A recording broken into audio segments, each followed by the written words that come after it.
Hi guys, my name is Evgenia and this vlog is about Russia.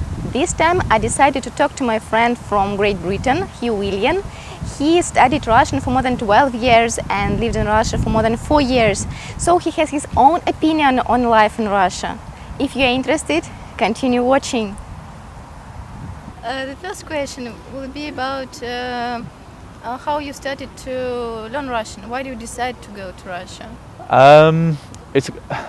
I was very lucky with the school that my parents sent me to. I was able to learn quite a number of different languages, and I guess the first thing was that I was doing the same thing that every single other person, every other guy in my class in my year was doing, and I didn't like that I wasn't taking advantage of this opportunity, and so I decided that I would learn another language. And I actually chose Japanese, weirdly, to start with, but my teacher said, don't do it, it's too difficult for you. Have you thought about Russian?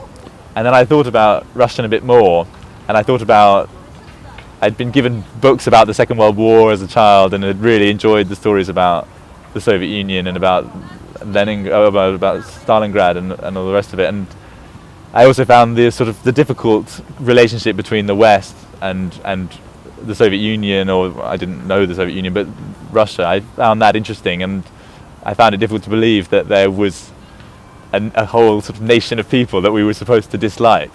And I think learning the language is the first step to understanding the differences or understanding the similarities. And so that was part of it, I think. I didn't believe that it was natural that Russia would be a place that we didn't like as British people or something. I don't know, it's difficult to say, but maybe that's it. And what were your expectations about Russia, and what was the reality here? I think I expected monochrome. I think I was definitely, believed in the sort of BBC myth about Russia that everything was black and white, people were miserable, and obviously the winter was terrible and the summer doesn't exist.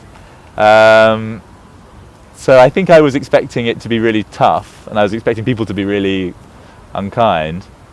It's difficult, it's been a long time, so it's difficult to remember how I felt. But maybe that would probably be my guess, what I was expecting. And then the reality was just I was so surprised that I felt very at home in Russia from the beginning. Even when I didn't really speak the language that well, I still felt very much at home. And I met, in the first 3 days, I'd made sort of what felt like new friends in St. Petersburg, and then went down to Moscow for 3 days, and again had a similar experience. I think I felt very at home in Russia, I guess, and I found it very easy, and was surprised by the colour and by how hot it was, even in the spring as it was, and by how beautiful it was, especially St. Petersburg. I think Moscow was closer to what I had expected. It's sort of big highways, Soviet sort of brutalist buildings, and then St. Petersburg, I was blown away. I didn't think I had any real expectations of it before I'd bought a travel book on St. Petersburg and thought, oh wow, that really looks very beautiful, and I didn't know that much about it, I'm ashamed to say, and then was really, really impressed and loved it. So yeah, I think there was a big difference between what I expected and the reality. Can you tell what was your first winter in St. Petersburg like? My first winter in Russia, I think it would have been 2011, and it was actually I think it was a very cold winter actually in St. Petersburg, and I'm trying to think if I think I did enjoy it. I think one of the things that I've always liked about Russia is this, St. Petersburg in particular, but Russia generally as well, that there's always a sort of sense of adventure here. It doesn't feel boring. Everyday life is interesting, and I think the seasons are a big part of that. I think the summer now, everyone's suffered for such a long time that when the summer finally comes, everyone's so happy, and the city has in St. Petersburg and Moscow I know better, but the city has a great atmosphere as a result, it seems. There is stereotype that Russians don't smile, and in connection with that I have a question. How did you manage to make friends with Russian? Is it difficult or no? There is a stereotype that Russians aren't very smiley and a little bit cold, certainly in Britain, but I would agree with that generally, but only in public. I don't think that Russians are particularly cold when you're if you've been invited to tea or something. Russian people generally are much friendlier in their own homes than my British friends, probably. Obviously it's a stereotype, it's difficult to say, but I don't think I've ever found it difficult to make friends with Russians. There have been times when I've been very lonely in Russia, but I don't know, it seems that people are very open and always interested in a foreigner who likes Russian culture. I wanted to ask you about famous stereotypes about Russia. What do you think about them? Yeah. Maybe some stereotypes are true, maybe some not. Obviously, it's a question that I get asked a lot about Russian stereotypes. I think there's so many cliches that are not interesting at all. I think the bears, balalaika, vodka thing, I must admit I find very annoying. The only one that's true of them is probably vodka, but even that is not even that true. I don't think people in Russia drink, I think that maybe people in Russia drink vodka at home, and that's the sort of sad bit of it, that people drink vodka by themselves to forget in Russia. But I don't know that, I don't see that side of people's lives in Russia. But the bears thing is obviously stupid. The balalaika is a beautiful sound, I think, and you don't hear it enough, probably. So even though it's a stereotype, maybe you don't hear it enough. We mentioned the sort of people being sad on the street. I think it's true that Russian people, as I say, are more serious on the street, or they don't pretend to be happy, or like people do in the UK more. But I like that. I think it's more honest. I mean, how many people are that happy walking to work on a Tuesday morning, having got out of bed way too early, and the weather's crap? I think it's much nicer to be honest, and so I like that stereotype, and maybe it's true. Other stereotypes, that the women are very beautiful, I think there's a lot of truth in that. I think certainly Russian women take more care over their appearance than most other countries in Europe. I wanted to ask you about the humor. Humor. The difference between British Russian humor and British humor. Yeah, it's a really, really interesting question. I think that Russian humor and British humor is a lot closer than people might expect. It's sort of sarcastic, and it's enjoying the crap parts of life in a way. Better to laugh about how boring life is than to be upset about it. And in that way, I think that Russia and Britain are actually a lot closer than Britain and America, even though culturally Britain's said to be so close to America. In humour, I see a big difference. I'm not saying that American people aren't funny. There's lots of very funny American comedies and stuff, but in everyday life, I think that my Russian friends make jokes that are very similar to my British friends. So I think that Russian humour is probably closer to British humour than people think. Definitely. And I wanted to ask you, what shocked you in Russia? Was there anything that was very unexpected here? I think there's a few things have surprised me. I think I was surprised by how, again, we go back to the stereotype of Russian people being a bit miserable and a bit, I don't know, reserved, as you say. And I was shocked by how romantic Russians can be, especially Russian men.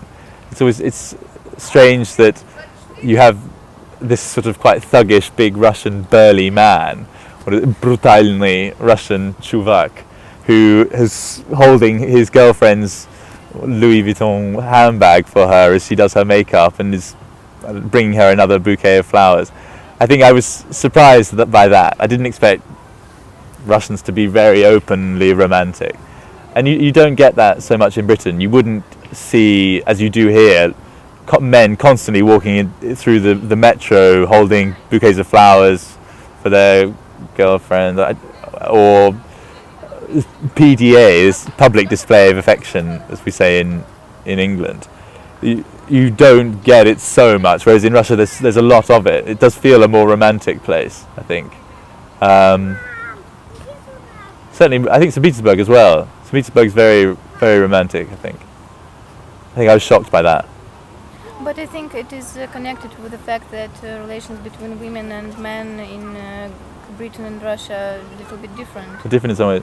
I think maybe. I think my experience has been that Russians are maybe less serious in their relationships. There's the idea that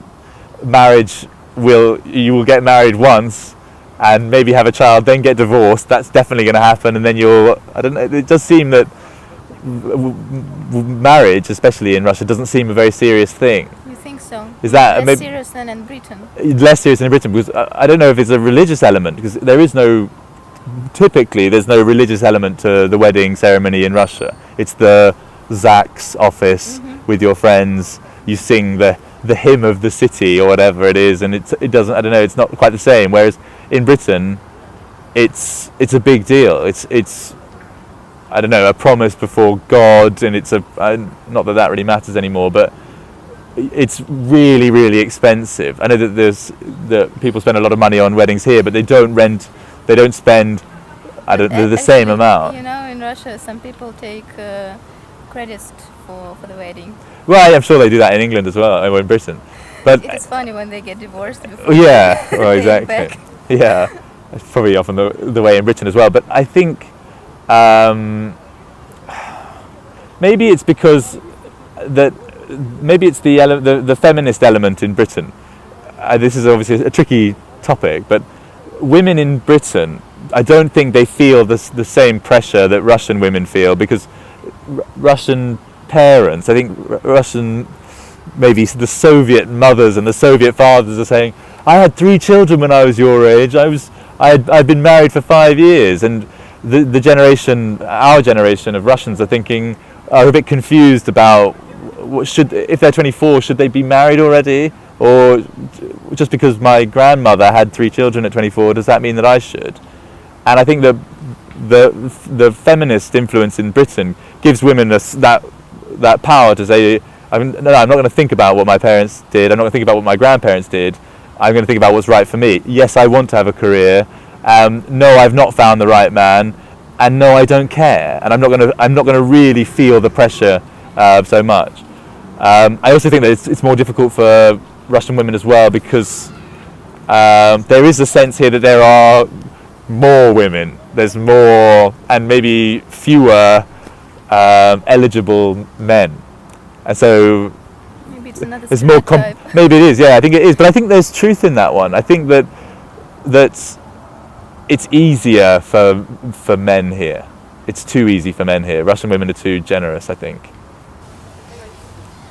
And my next question is about dacha, because a lot of foreigners are very surprised to find out what it is like. Yeah. Because there is no culture of dacha in Europe or somewhere else. I think Russians underestimate how unique the dacha culture is. And again, it's something that you have to work quite hard as a foreigner to be allowed into this sort of secret world of dachas and shashliki and sitting around doing nothing. Although it's wonderfully normal. I've been to a few friends' dachas. Actually, just yesterday I was invited to a friend's dacha, and I loved it. I loved the sort of how rough and ready it was. It was sort of chaotic but very beautiful and peaceful. I think what's interesting is that I think when we think of Russia, we think of probably a very urban landscape. We think of factories, we think of blocks of flats and queues for food, probably, in a street. We don't think of the countryside, and yet the countryside is so important to Russians. There is there's 2 lives to your average Russian. The urban life, that working in the city, then working in the country, but then getting away from it, and that the getting away from the countryside bit is the bit that in Western Europe we don't know anything about, because it's more personal, because everyone's got their own dacha, their own space. In Britain, for instance, you either live in the city and you're a very city person, or you grow up in the countryside like me and you're a very country person. And then there's a very small percentage of people who usually grow up in the countryside, but they've got a flat in the city. But that's the exception. Whereas all Russians have these two parallel lives. They have their life in the city, and then every weekend in the summer, then with all their family, they go to the dacha and have their dacha world, this strange second planet that takes an hour and a half to get to, and then you sit around doing nothing, eating shashliks and drinking beer. Often it is not about doing nothing, it's about walking in the garden. Well, slowly. Working in the garden slowly and enjoying it. Painting something. Yeah, but it's all meditative.